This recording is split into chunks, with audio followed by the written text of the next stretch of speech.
Hello friends, my name is Ritesh and welcome again on the Hindu analysis. We will look at the top stories from today. So let's get started. Some interesting updates today. On the front page you will see an article on Supreme Court Collegium on mission mode to fill vacancies. Okay.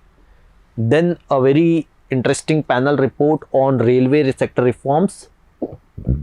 Then we'll talk about SCO summit, again a very important topic. UN mission in Afghanistan gets extension. Okay, we'll talk about that.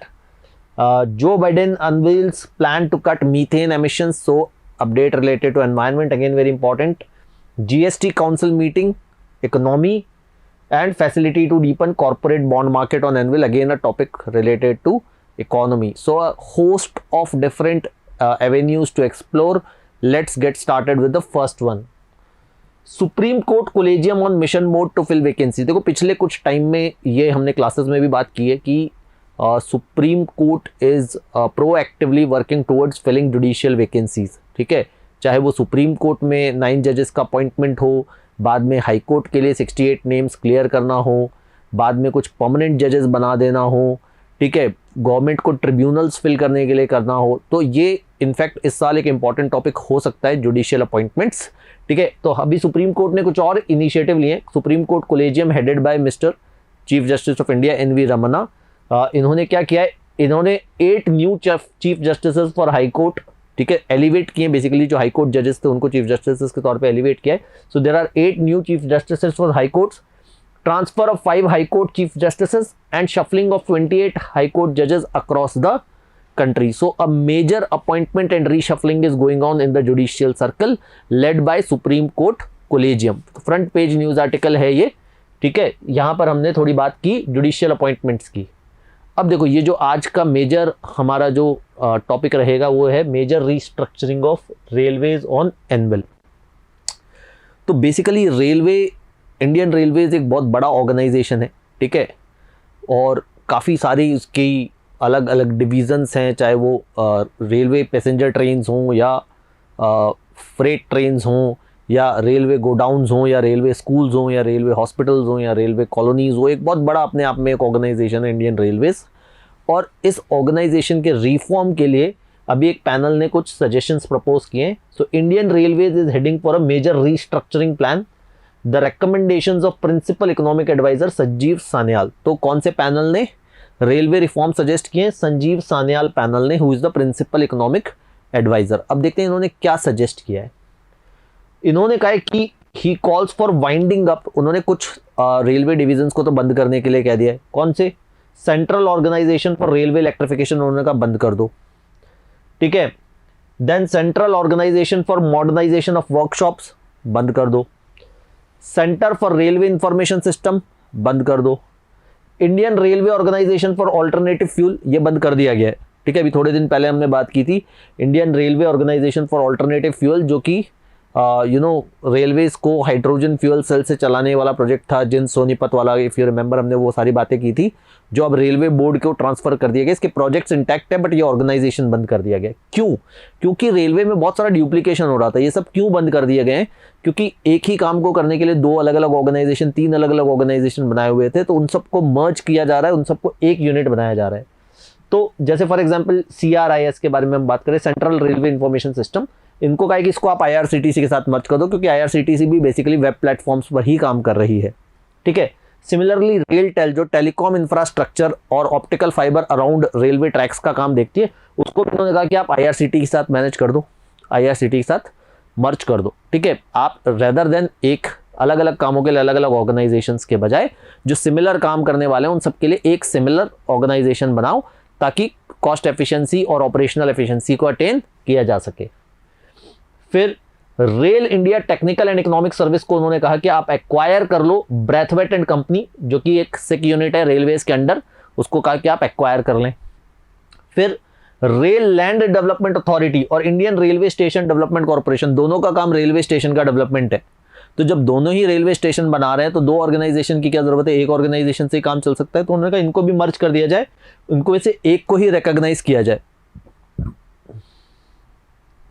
फिर rail विकास निगम limited को मर्ज कर दिया जाए with Indian railway construction. दोनों का काम railway construction से जुड़ा हुआ है, रेलवे के इंफ्रास्ट्रक्चर कंस्ट्रक्शन से। तो जब रेलवे इंफ्रास्ट्रक्चर कंस्ट्रक्शन के लिए आपके पास 2 यूनिट क्यों होनी चाहिए, एक रेल विकास निगम और एक इरकॉन क्यों होनी चाहिए, इंडियन रेलवे कंस्ट्रक्शन लिमिटेड, आप उसके बजाय एक ही यूनिट बना लें।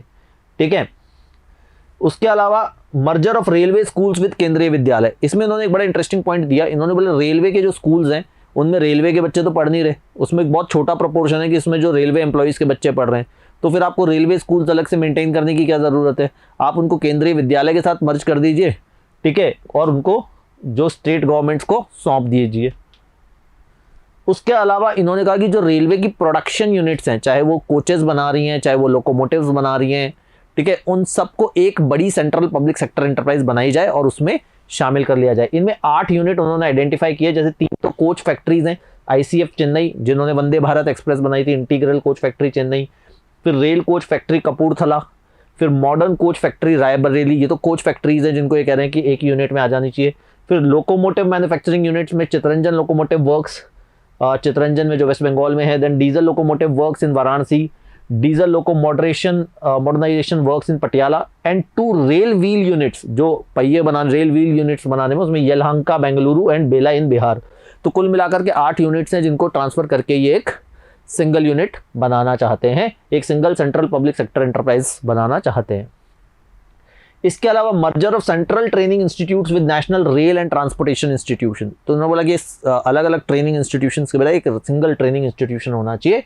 और उसके अलावा जो रेलवे हॉस्पिटल्स हैं उनकी हेल्थ केयर फैसिलिटीज़ को एनहांस करने के लिए भी एक इंस्टीट्यूट बनाना चाहिए, एक institute of national importance to upgrade health care facilities in 125 railway hospitals and 586 health units और पॉलीक्लिनिक्स। तो रेलवे के चाहे वो जो हेल्थ यूनिट्स हैं, पॉलीक्लिनिक्स हैं, रेलवे हॉस्पिटल्स हैं, उनमें फैसिलिटीज़ को अपग्रेड करने के लिए भी एक नेशनल लेवल इंस्टीट्यूशन बनाया जाना चाहिए। ठीक है, तो ये कुछ सजेशंस जो हैं वो रेलवे रिफॉर्म्स के अंडर लिए गए, काफ़ी क्रांतिकारी सजेशंस है। जैसा हमने देखा ऑलरेडी एक यूनिट बंद की जा चुकी है और गवर्नमेंट इनमें से काफ़ी सजेशंस इंप्लीमेंट कर सकती है। इनमें काफ़ी इंटरेस्टिंग फैक्ट्स भी हैं। तो ये एक आज का काम का अपना एक न्यूज़ आर्टिकल है। ठीक है, चलिए आगे बात करते हैं। ओके, एससीओ समिट हुई, मोदी साहब ने एससीओ समिट को एड्रेस किया, वर्चुअली पार्टिसिपेट किया। ठीक है, हमारे जो एक्सटर्नल अफेयर्स मिनिस्टर हैं सुब्रमण्यम जयशंकर, उन्होंने फिजिकली जाकर के पार्टिसिपेट किया। पहली बात, एससीओ क्या है? एससीओ एक ग्रुप है, शंघाई कोऑपरेशन ऑर्गेनाइजेशन, जिसमें 8 मेंबर्स हैं। ठीक है, इंडिया, रशिया, पाकिस्तान, चाइना और फिर 4 सेंट्रल एशियन कंट्रीज़ हैं। ठीक है, अच्छा, Kazakhstan, Kyrgyzstan, Uzbekistan and Tajikistan. ठीक है, अब एससीओ जो है इसका समिट हो रहा है और इसका समिट हो रहा है दुशानबे, जो कि कैपिटल है तजिकिस्तान की में। और इस समिट में मोदी साहब ने कुछ इंटरेस्टिंग बात, एक तो पहली बार इंडियन गवर्नमेंट ने एंटी तालिबान स्टांस लिया। उन्होंने कहा कि तालिबान में जो गवर्नमेंट बनी है वो इंक्लूसिव नहीं है, ना निगोशिएशन बेस्ड है। ठीक है, अभी तक इंडियन गवर्नमेंट ने न्यूट्रल स्टांस ले रखा था तालिबान पे, ना तो वो प्रो था ना फिर वो एंटी था, और पहली बार गवर्नमेंट ने तालिबान के खिलाफ कुछ बोला है। उसके अलावा इस समिट में एक बड़ा लैंडमार्क डेवलपमेंट ये हुआ है कि इस समिट में ईरान को एससीओ का मेंबर इंक्लूड कर लिया गया। ठीक है, so Iran has become the 9th member of SCO. Observing status उसको पहले से मिला हुआ था, बट फुल मेंबर के तौर पर उसे इस समिट में शामिल किया गया है। ठीक है, तो आप यहाँ देख सकते हैं members Russia, China, India, Pakistan. India और पाकिस्तान को भी बाद में ऐड किया गया था, इनिशियली 6 ही मेंबर्स थे। उसके अलावा सेंट्रल एशियन कंट्रीज है, Kazakhstan, Kyrgyzstan, Tajikistan and Uzbekistan. ठीक है, तो 8 मेंबर कंट्रीज थी, अब 9 हो गई हैं ईरान को मिला करके। ठीक है, तो एससीओ समिट के बारे में आज एक अपडेट था। अब देखो नेक्स्ट अपडेट देखते हैं अपन, UN mission in Afghanistan gets extension. तो देखो सारी दुनिया में क्यूरियोसिटी थी कि अफगानिस्तान को जब तालिबान ने कैप्चर कर लिया है तो अब यूनाइटेड नेशंस का क्या स्टांस रहेगा। तो यूनाइटेड नेशंस ने टेम्परेरी बेसिस पे 6 महीने के लिए तो असिस्टेंस कंटिन्यू रखी है। ठीक है, तो यूनाइटेड नेशन सिक्योरिटी काउंसिल ने एक रेजोल्यूशन पास किया और उन्होंने कहा कि हम 6 महीने के लिए वहाँ पर ह्यूमैनिटेरियन असिस्टेंस और प्रोवाइड करवाएंगे और 6 महीने के बाद हम देखेंगे कि ग्राउंड सिचुएशन क्या होती है। उन्होंने तालिबान गवर्नमेंट को भी कुछ काम करने के लिए कहा है। उन्होंने कहा Taliban government should become more inclusive, और जो विमेन राइट्स हैं उनके प्रोटेक्शन के लिए उन्होंने बात की है। तो UN security council extended the mandate of UN assistance mission in Afghanistan for 6 months. तो 6 महीने के लिए बढ़ा दिया गया है। But document stress the importance of an inclusive and representative government. अभी जो तालिबान ने गवर्नमेंट बनाई है उसमें ज़्यादातर वो पुराने तालिबान के लोग थे, ज़्यादातर टेररिस्ट लोग हैं। अब उन्होंने कहा एक आप ज़्यादा इंक्लूसिव गवर्नमेंट बनाएं, उसमें लोकल अफगानिस्तान के लोग भी हों, ठीक है, उसमें वेमेन भी हों, उसमें और भी लोग हों। दूसरी बात उन्होंने कहा है कि full equal and meaningful participation of women and upholding human rights for women, children and minorities. तो तालिबान जो है, जो गवर्नमेंट वहाँ पर है, वो ह्यूमन राइट्स का ध्यान रखते हुए काम करें, ठीक है। ये सारी बातें की गई है और इन सारी बातों के पालन पे, इन सारी बातों के इम्प्लीमेंटेशन पे डिपेंड करेगा कि ये जो यूएन मिशन ऑन असिस्टेंस है ये 6 महीने के बाद कितना काम करेगा या नहीं करेगा, ठीक है। अच्छा, ये एक इंटरेस्टिंग डेवलपमेंट हुआ। जो बाइडेन, जो यूएसए प्रेसिडेंट हैं, इन्होंने कहा कि हम यूके के साथ मिलकर के ग्लोबल मीथेन मिशन लॉन्च करेंगे, जिसमें हम मीथेन के एमिशंस को 30% तक कम करने पर काम करेंगे, ठीक है। So there was this forum going on, major economies forum on energy and climate, ठीक है, वर्चुअल कॉन्फ्रेंस चल रही थी, जिसमें जो बाइडेन ने कहा कि वो और यूके मिलकर के they will lead an effort to cut global methane emissions by a third by the end of this decade। तो उन्होंने कहा by 2030 हम ग्लोबल मीथेन एमिशन जो है वो 30% तक कम कर देंगे, और इसको इन्होंने नाम दिया है ग्लोबल मीथेन प्लेज, ठीक है। तो इसमें वो और भी कंट्रीज को इन्वॉल्व करेंगे, ठीक है। अच्छा, इंटरेस्टिंग बात क्या है कि methane is much more potent then carbon dioxide in terms of impact on global warming. तो ग्लोबल वार्मिंग को ज़्यादा कॉज करता है। देखो, वैसे तो overall carbon dioxide is the biggest factor responsible for global warming, but methane का impact अगर आप देखें तो काफ़ी ज़्यादा होता है। मीथेन का इम्पैक्ट जो है वो it is 80 times more potent then carbon dioxide, ठीक है। तो इतना स्ट्रॉन्ग इम्पैक्ट होता है। मीथेन आती कैसे? 40% of methane is emitted from natural sources and 60% is human influenced, ठीक है। अब इसमें राइस एग्रीकल्चर भी है, इसमें बायोमास के थ्रू भी आती है, ठीक है, इसमें लाइफ स्टॉक फार्मिंग के थ्रू भी मीथेन होती है, फिर नेचुरल गैस लीक्स वगैरह के थ्रू भी होती है। तो अलग अलग फैक्टर्स है जिसमें मीथेन होता है। तो बेसिकली उन्होंने ये कहा है कि we as a responsible country will try to reduce the methane emissions. और ये इंटरेस्टिंग इसलिए है और इम्पॉर्टेंट भी इसलिए है क्योंकि अभी समिट होने ही वाली है, ठीक है। जो क्लाइमेट चेंज समिट है COP26, वो समिट नवंबर में स्केड्यूल्ड है ग्लासगो स्कॉटलैंड में। तो ये एक अगेन बड़ा इंपॉर्टेंट स्टेप उससे पहले लिया गया है। अच्छा, GST काउंसिल की मीटिंग हुई। What is GST? Goods and services tax, ठीक है, goods and services tax which is an indirect tax, ठीक है। तो GST काउंसिल की मीटिंग हुई और 45th मीटिंग थी ये GST काउंसिल की, और GST को लेकर के कुछ इंपॉर्टेंट अनाउंसमेंट्स हुए, हम वो अनाउंसमेंट्स देखेंगे, ठीक है। पहली बात तो इन्होंने कहा कि petroleum products will be kept out of GST regime, मतलब पेट्रोलियम प्रोडक्ट्स को अभी GST रिजाइम में शामिल नहीं किया जाएगा। That is one important announcement. दूसरी बात, फुटवियर और रेडीमेड गारमेंट्स पे GST बढ़ा दिया गया है, ठीक है। Increase in GST levied on footwear costing less than 1000 and fabrics to 12% from 5%। पहले 5% GST लगता था, अब 12% GST होगा। उसके अलावा उन्होंने कहा जो फूड डिलीवरी ऐप्स है, आप स्विगी से खाना मंगाते हैं या जोमेटो से खाना मंगाते हैं, जो आप टैक्स पे करते हैं वो रेस्टोरेंट कलेक्ट करके रेस्टोरेंट ही गवर्नमेंट को देता है। अब क्या होगा, अगर आप फूड डिलीवरी ऐप से खाना मंगाएंगे तो फूड डिलीवरी ऐप वो टैक्स कलेक्ट करेगी और वो टैक्स गवर्नमेंट को भी वो ऐप्स ही रेमिट करेंगी। फिर जो कोविड ड्रग्स हैं, कुछ इंपॉर्टेंट ड्रग्स हैं जिन पे उन्होंने GST या तो नहीं लिया है या कम कर दिया। फॉर एग्जांपल जो मस्कुलर एट्रोफी वाले ड्रग्स हैं, जो बहुत महंगे ड्रग्स हैं, 16-16 करोड़ के ड्रग्स हैं, उन पे गवर्नमेंट ने कहा कि अगर आप उसे पर्सनल यूज़ के लिए इंपोर्ट कर रहे हैं तो हम आपसे GST नहीं लेंगे। दूसरी बात कि जो कोविड रिलेटेड ड्रग्स हैं, रेमडेसिविर है या और भी अलग ड्रग्स हैं, उन पे उन्होंने कंसेशनल रेट्स को बरकरार रखा है टिल दिसंबर, ठीक है। कुछ और ड्रग्स हैं जैसे कैंसर ड्रग है केट्रुबा, उस पर GST रिड्यूस भी कर दिया, 12% से 5% कर दिया। तो बेसिकली मेडिसिन में कुछ छूट दी गई है। उसके अलावा कुछ और छोटे छोटे अनाउंसमेंट्स है। लीज्ड एयरक्राफ्ट पे IGST या इंटीग्रेटेड GST कलेक्ट नहीं किया जाएगा। फोर्टिफाइड राइस पे एक अनाउंसमेंट किया था मोदी साहब ने कि फोर्टिफाइड राइस को प्रमोट करेंगे हम, और 2024 तक मिड डे मील और जितनी भी अलग अलग स्कीम्स है उससे गरीबों तक पहुंचाएंगे। तो उस पर भी टैक्स कम किया है, 18% से 5% कर दिया है। फिर बायोडीजल पे टैक्स कम किया है 12% टू 5%, ठीक है। तो ये GST काउंसिल की मीटिंग हुई थी, कुछ इंपॉर्टेंट अनाउंसमेंट्स दिए गए थे, कुछ आपको ब्रॉड अंडरस्टैंडिंग के लिए मैंने ये आर्टिकल इंक्लूड किया है। अब देखो, इकोनॉमी से रिलेटेड लास्ट आर्टिकल देखते हैं आज का। Facility to deepen corporate bond market on anvil. इसका मतलब क्या है? देखो, व्हाट इज बॉन्ड मार्केट? पहले तो ये समझते हैं बॉन्ड होता क्या है। तो there are two sources of raising money, एक होता है इक्विटी और एक होता है बॉन्ड, ठीक है। Bond is nothing but debt. Debt का मतलब क्या होता है? उधार, ठीक है।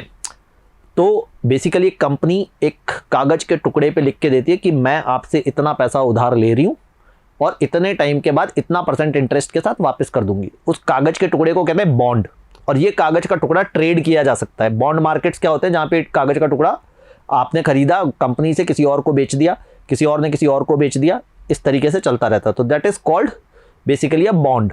ठीक है, आ रही बात समझ में। इक्विटी के बारे में फिर कभी बात करेंगे, आज जो टॉपिक कर रहे हैं वो बॉन्ड पे बात कर रहे हैं ना। तो what is bond? Bond is basically an acknowledgement of debt with all the terms and conditions. ठीक है, अब इंडिया में इक्विटी मार्केट का पेनिट्रेशन फिर भी पहले से काफ़ी बढ़ गया है, बट जो कॉर्पोरेट बॉन्ड मार्केट है दुनिया भर में, अगर आप देखें, अगर आप फाइनेंस में किसी से बात करेंगे तो दुनिया भर में बॉन्ड मार्केट बहुत बड़ा है, बहुत बड़ा। इक्विटी मार्केट एक बहुत छोटा सा हिस्सा है। इंडिया में जो है लोग स्टॉक मार्केट के प्रति क्रेजी हैं और थोड़ी बहुत अवेयरनेस है, बट बॉन्ड मार्केट जो है वो लार्जली इलिक्विड है, ज़्यादा उसमें काम नहीं होता है।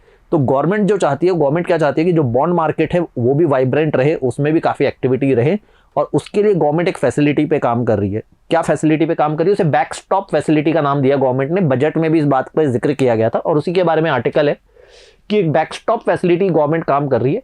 तो बेसिकली बैकस्टॉप फैसिलिटी का काम क्या है? अब देखो प्रॉब्लम क्या होती है। लेट्स से मैंने कंपनी को, एक कंपनी है जिसे पैसा रेज करना है, उसने मार्केट से उधार लिया, तो उसने इन्वेस्टर्स से पैसा लिया। मैं वो इन्वेस्टर हूं जिसने उस कंपनी को पैसा दिया। अब वो पैसा मान लो उसने 5 साल के लिए रेज किया है। ठीक है, मान लो रिलायंस है, रिलायंस को पैसे की ज़रूरत थी, मैंने रिलायंस को पैसा दिया। ठीक है, और मेरे जैसे लाखों लोगों ने दिया। ठीक है, अब रिलायंस तो वो पैसा 5 साल बाद लौट आएगी, राइट, और 3 साल बाद मुझे पैसों की ज़रूरत हो गई, तो मैं क्या करूं? तो बॉन्ड मार्केट मुझे एक ऑप्शन देता है कि मैं जो पैसा मैंने रिलायंस को उधार दिया था वो पैसा तो रिलायंस तो 5 साल बाद देगी, मैं किसी और को ये बॉन्ड का पेपर बेच सकता हूं, तो मेरे बजाय रिलायंस 5 साल बाद पैसा उसे दे देगी, राइट। और वो बंदा क्यों खरीदेगा मुझसे ये? क्योंकि लेट से रिलायंस मुझे 100 रुपए देने वाली थी, तो मैं उसे ये बॉन्ड का मार्केट लेट से 90 रुपए में दे दूंगा। ठीक है, तो उसको 10 रुपए का फायदा हो जाएगा। ठीक है, तो this is how a bond market works. ठीक है, but the whole point here is कि क्योंकि बॉन्ड मार्केट इलिक्विड है, ज़्यादा लोग उसमें पार्टिसिपेट नहीं कर रहे हैं, तो चांसेस आर कि मैं जब 3 साल बाद मुझे पैसों की ज़रूरत पड़ेगी तो हो सकता है मैं वो बॉन्ड पेपर बेचने जाऊं और कोई खरीदने वाला ना हो। तो इस प्रॉब्लम को रिजॉल्व करने के लिए गवर्नमेंट ने एक बैकस्टॉप फैसिलिटी इंट्रोड्यूस करने का प्लान है। ये एक एंटिटी होगी which will buy these bonds from participants both in stressed and in normal times. तो अगर कोई गवर्नमेंट एजेंसी हो जो ये कहे कि अरे आपको जब भी बेचना हो आप तो मुझे बेच देना, तो फिर मेरे लिए खरीदना आसान हो जाएगा ना, क्योंकि मुझे पता है कि कोई ना कोई मुझसे खरीदने वाला है। ठीक है, अगर कोई नहीं खरीदेगा तो मैं गवर्नमेंट एजेंसी को बेच दूंगा। ठीक है, तो that is what the government is working on to make the bond market more vibrant. इसके अलावा क्या है? इसके अलावा government and RBI are working on inclusion of Indian sovereign bond. अब देखो सॉवरिन बॉन्ड क्या होता है? जब कोई बॉन्ड गवर्नमेंट इशू करती है तो उसे सॉवरिन बॉन्ड कहते हैं। मतलब अगर गवर्नमेंट ऑफ इंडिया उधार ले रही है तो उसे इंडियन सॉवरिन बॉन्ड कहा जाएगा। ठीक है, तो दुनिया भर में सॉवरिन बॉन्ड्स होते हैं, अलग अलग कंट्रीज के सॉवरिन बॉन्ड्स होते हैं। तो इंडिया के सॉवरिन बॉन्ड को ग्लोबल बॉन्ड इंडाइसेस में लिस्ट करवाने की कोशिश की जा रही है। ठीक है, अभी आप इतना समझ लो सॉवरिन बॉन्ड क्या होता है। ठीक है, centre is also working on framing an investor charter, investor information के लिए और इन्वेस्टर के ग्रीवियंस रिड्रेसल के लिए, शिकायतों के रिजोल्यूशन के लिए एक इन्वेस्टर चार्टर पे भी बनाने पे काम चल रहा है। तो ये सब थोड़ा बॉन्ड मार्केट से जुड़ी हुई न्यूज़ है। देखो ज़्यादा टेक्निकलिटीज़ में आपको उलझने की जरूरत नहीं, ज़्यादा टेक्निकलिटीज़ आपसे पूछी भी नहीं जाएंगी, मगर अपने को ये ज़रूर पता होना चाहिए कि बॉन्ड क्या है, बॉन्ड मार्केट क्या है। ठीक है, लेट्स से अगर सॉवरिन बॉन्ड पे बात हो रही है तो सॉवरिन बॉन्ड क्या है। ठीक है, बॉन्ड मार्केट इलिक्विड है और भी उतना ज़्यादा काम नहीं हो पा रहा है, गवर्नमेंट उसकी तरफ कोशिश कर रही है। ये मोटी मोटी चीज़ें एटलीस्ट हमें पता होनी चाहिए। ठीक है, तो चलो ये तो अब हमने आज की स्टोरीज डिस्कस की। अब बात आते हैं क्वेश्चंस एंड आंसर्स पे। तो कल मैंने आपसे क्वेश्चन पूछा था आरबीआई के बारे में, कल हम बैंकिंग सिस्टम के बारे में बात करते हैं, बैड बैंक पे एक बड़ा अच्छा आर्टिकल था, और मैंने आपसे पूछा था कि आरबीआई को कब नेशनलाइज किया गया, और काफ़ी लोगों ने आंसर दिया 1 जनवरी 1949 which is the correct answer. और मुझे खुशी है कि आप लोगों ने उसके बियॉन्ड भी रिसर्च की, आरबीआई कब फॉर्म हुआ था, कौन से कमीशन के रिकमेंडेशन पे फॉर्म हुआ था, कब नेशनलाइज हुआ, पहले क्या नाम था आरबीआई का, ये सारी इन्फॉर्मेशन। तो ये अच्छी चीज़ है ना, अब आप कमेंट सेक्शन पे जाके देखोगे तो आपको आरबीआई के बारे में काफ़ी सारी इन्फॉर्मेशन मिल जाएगी, है ना। अब आज हमने काफ़ी चीज़ों पे बात की और आज हमने एक इंपॉर्टेंट अपडेट देखा कि ईरान को एससीओ का परमानेंट मेंबर बना दिया गया है। तो चलिए फिर आज ईरान पे क्वेश्चन पूछ लिया जाए। ठीक है, तो आप मुझे बताएंगे ईरान के बारे में 3 चीज़ें। पहली बात ईरान की कैपिटल, दूसरी बात ईरान की लीडरशिप, तीसरी बात ईरान की करेंसी। ठीक है, मैं रिपीट करता हूँ, ईरान की कैपिटल, ईरान की लीडरशिप और ईरान की करेंसी, ये तीनों आप कमेंट सेक्शन में एंटर करके मुझे बता सकते हैं and I will see to it and respond by tomorrow. ठीक है, till then take care and keep reading.